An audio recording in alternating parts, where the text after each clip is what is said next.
తాకట్లో ఉన్న మీ బంగారాన్ని విడిపించి ఆ రోజు ఆన్లైన్ రేటుకి కొంటాం. Sharma gold company. నమస్కారం. వాగర్థావివ సంపృక్తౌ వాగర్థ ప్రతిపత్తయే జగతః పితరౌ వందే పార్వతీ పరమేశ్వరౌ. ఆదిత్యాయ చ సోమాయ మంగళాయ బుధాయ చ గురు శుక్ర శనిభ్యశ్చ రాహవే కేతవే నమః. శృంగేరి జగద్గురు పీఠాధిపతులకి, కంచి పీఠాధిపతులకి నమస్కారములు తెలియజేసుకుంటూ కార్యక్రమాన్ని ప్రారంభిద్దాం.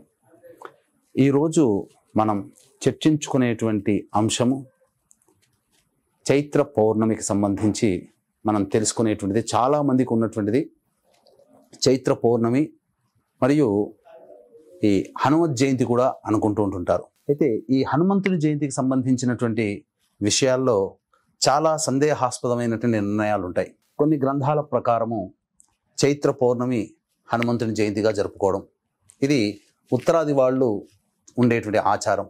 తెలంగాణ ప్రాంతంలో కూడా ఈ చైత్ర పౌర్ణమి రోజునే హనుమత్ జయంతి. ఇక ఆంధ్ర, కర్ణాటక తదితర ప్రాంతంలో ఉన్న వాళ్ళైతే వైశాఖ బహుళ దశమి రోజున ఆంజనేయ స్వామి జన్మించినట్టుగా మనకున్నటువంటి వార్తా కథనం.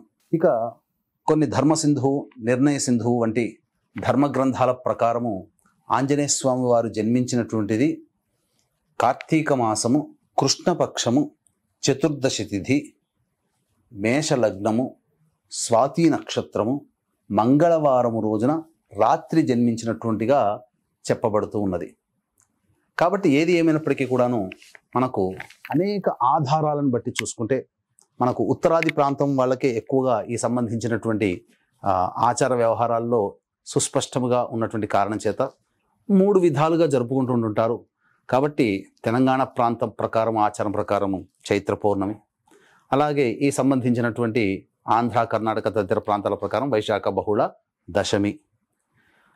అయితే ఈ చైత్ర పౌర్ణమి సందర్భంగా జరుపుకునే హనుమంతుని యొక్క జయంతికి సంబంధించినటువంటి విధానానికి సంబంధించి నిర్ణయం అనేటువంటిది ఒక చారిత్రక కథనం, ఒక వింత గాథ కూడా ఒకటి ఉన్నది. కథ విన్న తరువాత వీక్షించేటువంటి సుమన్ టీవీ ప్రేక్షకులకందరికీ కూడా హనుమంతుల వారు లక్ష్మణ భరత శత్రుఘ్నుల తరువాత ఆంజనేయ స్వామి అంతటి వాడు, సోదర సమానుడు అని అనుకోక మానదు.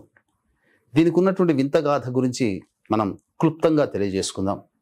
సంతానం కోసం పుత్రకామేష్టి యాగాన్ని దశరథుల వారు ఈ 3 భార్యల్ని పక్కన పెట్టుకొని యాగాన్ని నిర్వహించాడు.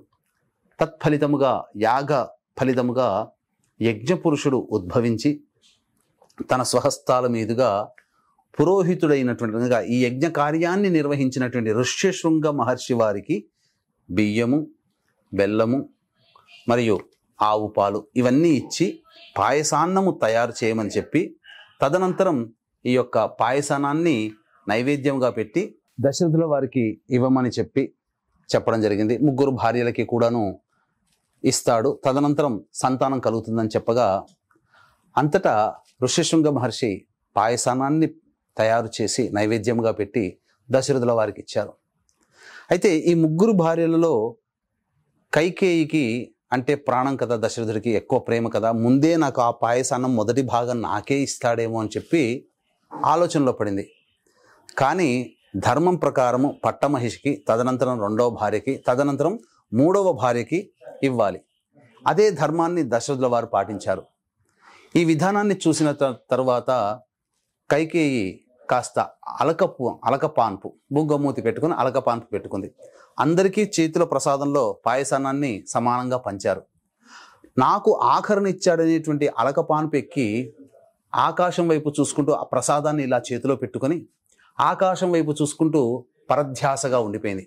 అంతలో గరుత్మంతుల వారు వచ్చి అనగా ఒక గ్రద్ద వచ్చి చేతిలో ఉన్నటువంటి ప్రసాదాన్ని ఎత్తుకొని వెళ్ళిపోయింది. తదనంతరం ఇదంతా గమనించినటువంటి సుమిత్ర, కౌసల్య వీళ్ళందరూ కూడా అయ్యో ప్రసాదం దాటిపోయింది, చేయి దాటిపోయింది అని భావించి వాళ్ళకిచ్చినటువంటి ప్రసాదంలో కొంత భాగాన్ని కైకేయికి ఇవ్వడం జరిగింది. ఇలా 3 భార్యలకి రామ, లక్ష్మణ, భరత, శత్రుఘ్నుల వారు జన్మించారు. అయితే ఇక్కడ ఈ గద్ద ఎత్తుకుపోయినటువంటి ప్రసాదాన్ని ఎక్కడ ఇచ్చింది అనేటువంటి విషయానికి వస్తే, కేసరికి అంజనాదేవికి సంబంధించి 2 దంపతులు. ఈ అంజనాదేవి పరమేశ్వరుని సంతానం కోసం పరమేశ్వరుని అర్థించడం కోసం, పరమేశ్వరుని యొక్క సాక్షాత్కారం కోసం ఘోరమైనటువంటి తపస్సు చేసింది. ఆ తపస్సు చేసినటువంటి ఫలితముగా పరమేశ్వరుల వారు ప్రత్యక్షమై, ఓ అంజనా, నీకు నా 12 రుద్రులలో 11వ వాడు మహారుద్రుడు, అతి పరాక్రమశాలి అయినటువంటి 11వ రుద్రుడైనటువంటి మహారుద్రుని అంశతో నీకు సంతానం జన్మించబోతున్నది. కాబట్టి చాలా సంతోషించాను. అంజలి ఘటిస్తూ ఉండు, ప్రార్థన చేస్తూ ఉండు. అప్పుడు నీ చేతిలో పడినటువంటి ప్రసాదాన్ని నీవు గ్రహిస్తే నా అంశలో 11వ వాడైనటువంటి మహారుద్రుని యొక్క అంశ నీలో పుడుతుంది అని చెప్పడం. ఆ విధంగా సంతోషంతో అంజలి ఘటిస్తూ పరమేశ్వరుని తదేకంగా ధ్యానం చేస్తూ భక్తిపూర్వకంగా ఉన్నటువంటి సమయంలో ఆ గ్రద్ద చేతిలో ఉన్నటువంటి ప్రసాదం ఏదైతే ముద్ద ఉంటుందో వాయు తాడనము చేత, గాలి తాడనము చేత, గాలి కుదుపులకి ఆ ప్రసాదము నేల జారింది. గ్రద్ద చేతిలో ఉన్నటువంటి ప్రసాదం అది ఎక్కడ పడింది? భగవంతుని కోసం ప్రార్థన చేస్తూ అంజలి ఘటిస్తున్నటువంటి అంజనాదేవి చేతిలో పడగానే ఇది మహాశివ ప్రసాదముగా భావించినటువంటి అంజని ఆ ప్రసాదాన్ని గైకొనగా, ఆ ప్రసాదాన్ని తిన్న అంజనీదేవి గర్భం దాల్చి చక్కటి సంతానాన్ని పొందింది. అతనే ఆంజనేయ స్వాముల వారు. అంజనీ పుత్రుడు ఆంజనేయుడు. గాలి తాడనం అంటే వాయు తాడనము చేత ప్రసాదము పడగా ఆ ప్రసాదాన్ని తినడం ద్వారా జన్మించినటువంటి వాడు కాబట్టి వాయునందనుడు అయ్యాడు ఇక్కడ. కాబట్టి అందుకని మీరు గమనించుకుంటే రాముల వారు కుటుంబ సమేతముగా అడవులోకి, భార్య సోదర సమేతంగా అడవులోకి వెళ్ళినప్పుడు ఆలింగనం చేసుకున్నటువంటిది మనకు రామాయణంలో అతి కొద్ది మంది. అందులో గుహుడు తనతో పాటు చదువుకున్నాడు వశిష్ఠముని ఆశ్రమంలో అని చెప్పి మిత్రునిగా నిషాద కులస్థుడైనప్పటికీ కూడా సోదర భావంతో ఆలింగనం చేసుకున్నాడు. కానీ అంతటి ఆలింగనము సుగ్రీవుడితో మైత్రి కుదిరినప్పటికీ సుగ్రీవుడితో చేయలేదు. ఆంజనేయ స్వామి వారిని చూడగానే ఎందుకో రాముల వారికి ఒక సోదర భావం.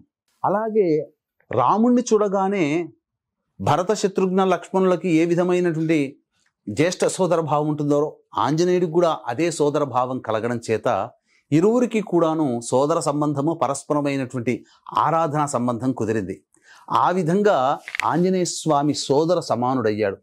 అయితే మనకు ఏది ఏమైనప్పటికీ కూడాను చైత్ర పౌర్ణమి ఆంజనేయ స్వామి విజయోత్సవంగా మనం జరుపుకుంటాం. ఉత్తరాది వారు ఆంజనేయ స్వామి జయంతిగా జరుపుకుంటారు. తెలంగాణలో కూడా హనుమత్ జయంతి ఈ 12వ తారీఖు రోజున, వచ్చే శనివారం రోజున.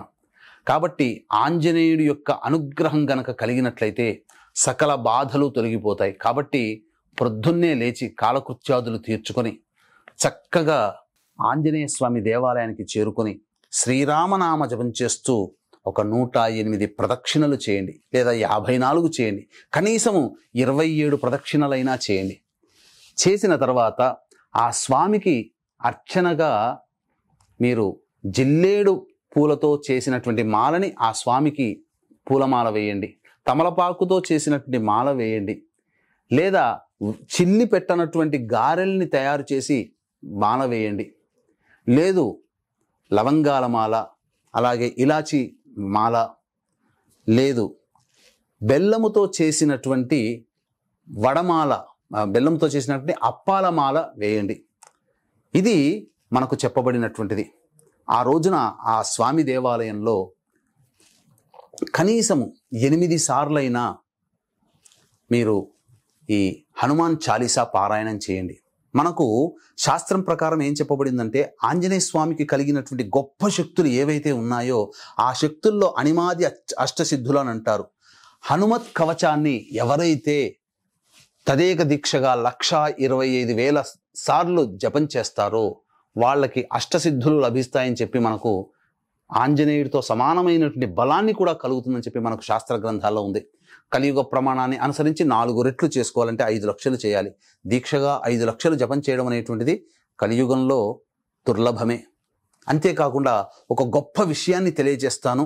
ఆంజనేయుడి యొక్క అనుగ్రహం అతి శీఘ్రంగా కలగాలంటే ఏం చెయ్యాలి, అతి చిన్న పరిహారం తెలియజేస్తాను. వీక్షించేటువంటి ప్రేక్షకులకి గమనిక. ఇట్టి ఆంజనేయ స్వామి జయంతిగా జరుపుకునేటువంటి చైత్ర పౌర్ణమి రోజున మన పీఠం ఆధ్వర్యంలో చక్కగా ఆంజనేయుని యొక్క అనుగ్రహం అందరికీ కలగాలనేటువంటి సదుద్దేశంతో, అలాగే సకల శని బాధలు తొలగించేవాడు ఆంజనేయ స్వామి కాబట్టి 29 మార్చి రోజున ఈ సంబంధించినటువంటి శని భగవాన్ కూడా మారాడు మీనరాశిలోకి. కాబట్టి కుంభ, మీన, మేష, మిథున, కర్కాటక, సింహ, కన్య, వృశ్చిక, ధనుస్సు రాశులలో జన్మించినటువంటి వారికి శని బాధలు ఉంటాయి. కాబట్టి ఇట్టి శని బాధలు తొలగడం కోసం మరియు హనుమంతుని యొక్క దివ్య అనుగ్రహం కలగడం కోసం మన్యుసూక్త పాశుపత మంత్ర హోమము, అలాగే శనీశ్వర హోమము, అఘోర పాశుపత మంత్ర హోమము, వివాహం కావాల్సిన అబ్బాయిలకి అమ్మాయిలకి హోమాలు, ఆరోగ్యం కోసం నరదృష్టి నరఘోష సంబంధించినటువంటి దోషాల నివారణకి సుదర్శన హోమాలు అనేటువంటి చేయించడం జరుగుతుంది. ఇందులో గోత్రనామాదులు నమోదు చేసుకునేటువంటి వాళ్ళకి ఆంజనేయుడి యొక్క మన్యుసూక్త పాశుపతంతో చేసినటువంటి శక్తిపాతము చేసినటువంటి శంకరుంగలి మాల అనేటువంటిది ఇవ్వడం జరుగుతుంది. ఎందుకు ఈ విధంగా శంకరుంగలి మాల అనంటే, మీరు గమనించినట్లయితే హైవేలలో ఎక్కడ చూసినా ఊరి ప్రారంభంలో పెద్ద పెద్ద ఆంజనేయ స్వామి విగ్రహాలు ఇలా ఉంటాయి, రక్షిస్తారు. మనము ఏ బండి కొన్నప్పటికీ కూడా మనము ఆంజనేయ స్వామి దేవాలయంలోనే ఎందుకు వాహన పూజ చేస్తాము అంటే, ప్రమాదాల బారిన పడకుండా రక్షించడం ఆంజనేయుడి యొక్క కర్తవ్యాలలో ఒకటి. కాబట్టి మూర్ఛపోయి మృత్యు కోరల్లో పడినటువంటి లక్ష్మణుణ్ణి బ్రతికించిన వాడు ఆంజనేయుడు. కాబట్టి అటువంటి ప్రమాదాల బారిన పడకుండా మనల్ని రక్షిస్తాడనే ఉద్దేశ్యముతో ఆంజనేయ స్వామికి దేవాలయంలో ఆంజనేయ స్వామి దగ్గర వాహన పూజలు జరిపిస్తాం. కాబట్టి ఈ శంకరుంగలి మాల శక్తిపాతము చేసి మీకు ఇవ్వడం ద్వారా ఈ మాలను ధరించినటువంటి వాళ్ళకి ఖచ్చితముగా వాహన ప్రమాదం నుంచి బయటపడతారు. తరతరాల నుంచి వస్తున్నటువంటి వంశ దోషాలు తొలగిపోతాయి, నరదృష్టి నరఘోష తొలగిపోతుంది, పాజిటివ్ ఎనర్జీ పెరుగుతుంది. మీ మాల ఉన్న శరీరానికి ఒక ఆరా అనేటువంటిది ఉంటుంది. తద్వారా ఏ నెగటివ్ ఎనర్జీ కూడా మిమ్మల్ని తాకలేదు. అంతటి మహత్యము కలిగినటువంటి మాలని ఈ యొక్క 12వ తారీఖు రోజున సాయంకాలం 6:30కి పౌర్ణమి అనేటువంటిది, అనగా హస్త నక్షత్రం వెళ్ళిపోయి చిత్తా నక్షత్రం ఉంటుంది, పౌర్ణమి ఉంటుంది. ప్రదోషకాల సమయంలో ఈ కార్యక్రమంలో పూజ చేసి ఇవ్వడం జరుగుతుంది. కాబట్టి అవకాశం ఉన్న వాళ్ళు సాయంత్రం 5 గంటల లోపల ఈ కార్యక్రమంలో మీ గోత్రనామాలు నమోదు చేసుకోవచ్చు. కేవలం 30 మందికి మాత్రమే ఈ యొక్క కార్యక్రమంలో ఈ నమోదు చేసుకున్నటువంటి వాళ్ళకి ఈ శంకరుంగలి మాల అనేటువంటిది రాగితో చుట్టబడినటువంటి మాల ఇది మీకు ఇవ్వడం జరుగుతుంది. తద్వారా ఈ మాల ఉండడం ద్వారా మీకు ఎటువంటి వాహన ప్రమాదాలు జరగవు అని చెప్పవచ్చు. ఇక ఆఖరణ మీకు ఒక మాట చెప్పానే, ఏమని? ఆంజనేయ స్వామి యొక్క దివ్య అనుగ్రహం మీకు అతి శీఘ్రంగా కలగాలనేటువంటి ఉద్దేశము ధర్మశాస్త్ర గ్రంథంలో చెప్పబడినటువంటి రహస్యం ఒకటి చెబుతున్నాను. ఏంటంటే, ఆంజనేయ స్వామికి సంబంధించి ఉపాసన చేసేటువంటి భక్తులు ఎవరైనా మీకు తెలిసిన వాళ్ళలో ఉంటే ఆ భక్తులకి మీ చేతితో, అనగా ఏం చెప్పబడి ఉందనంటే, మధ్యాహ్నం నుంచి అపరాహ్న కాలం నుంచి మొదలుకొని సూర్యాస్తమయం అయ్యేంత వరకు కూడా అప్పాలు తయారు చేయాలి యజమాని యొక్క భార్య. మీరు కనీసము ఒక 5 అరటి పళ్ళు ఈ అప్పాలు మీకు బాగా తెలిసి హనుమంతుని పరమభక్తుడైనటువంటి హనుమంతుని భక్తుడైనటువంటి వాళ్ళకి మీకు బాగా తెలిస్తే వాళ్ళ దగ్గరికి వెళ్ళి వాళ్ళ చేతిలో పెట్టి వాళ్ళ ఆశీర్వచనం తీసుకోండి. ఆ పెట్టిన పండు 5 పండ్లలో ఒక పండు భుజించినా, మీరు పెట్టిన అప్పాలలో ఒక అప్పము తిన్నా సాక్షాత్తు హనుమంతుడే తిన్నటువంటి భావన. ఆ కారణం చేత మీరు ఏ సంకల్పం కోసమైతే మీరు వేచి చూస్తున్నారో, ఏ పని జరగాలని మీరు కోరుకుంటున్నారో, అతి శీఘ్రముగా ఆ ఆంజనేయ స్వామి యొక్క అనుగ్రహం వలన ఆ పని జరిగి తీరిపోతుంది. ఇది పరాశర సంహితలో స్వయంగా చెప్పబడినటువంటిది. ఇది ఋషులు చెప్పినటువంటి మాట ఎప్పటికీ పొల్లుపోదు. కాబట్టి ఈ చిన్న పరిహారాన్ని 12వ తారీఖు రోజున సాయంకాల ప్రదోషకాల సమయంలో చేయండి. ఎందుకంటే 4:36 వరకు భద్రాకరణం ఉన్నటువంటిది. ఈ కరణములో ఎటువంటి పనులు చేయకూడదు. కాబట్టి ఈ కార్యక్రమాన్ని సాయంకాలం 6:30కి ప్రారంభం చేయబోతున్నాం. శంకరుంగలిమాల శక్తిపాతము చేసి ఇవ్వడం జరుగుతుంది. అలాగే శని కూడా మారాడు. కుంభమీన మేష మిథున కర్కాటక సింహ కన్య వృశ్చిక ధనుస్సు రాశిలో జన్మించినటువంటి వారికి దోషాలున్నాయి. కాబట్టి ఈ దోషాల పరిహారార్థం కోసమే ఈ కార్యక్రమాలు మరియు ఆంజనేయుని యొక్క అనుగ్రహం కోసం ఈ మహత్తరమైనటువంటి చైత్ర పౌర్ణమి రోజున కార్యక్రమం చేసి శక్తిపాతము చేసినటువంటి శంకరుంగలి మాల మీకు ఇవ్వడం జరుగుతుంది. అవకాశం ఉన్న వాళ్ళు కార్యక్రమ తదనంతరం కాంటాక్ట్ చేసి పూర్తి వివరాలు తెలుసుకోవచ్చు.